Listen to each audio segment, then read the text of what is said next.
Good morning mga boss. Meron tayong unit Toyota Innova J variant all manual. Baka ma-encounter nyo ito.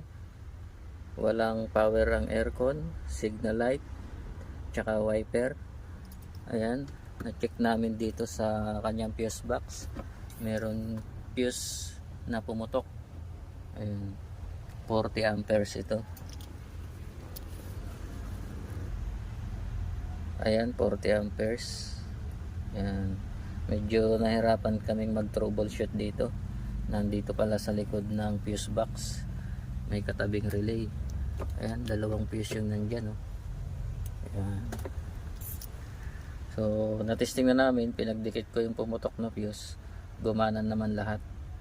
So papalitan na lang yung fuse. Alright.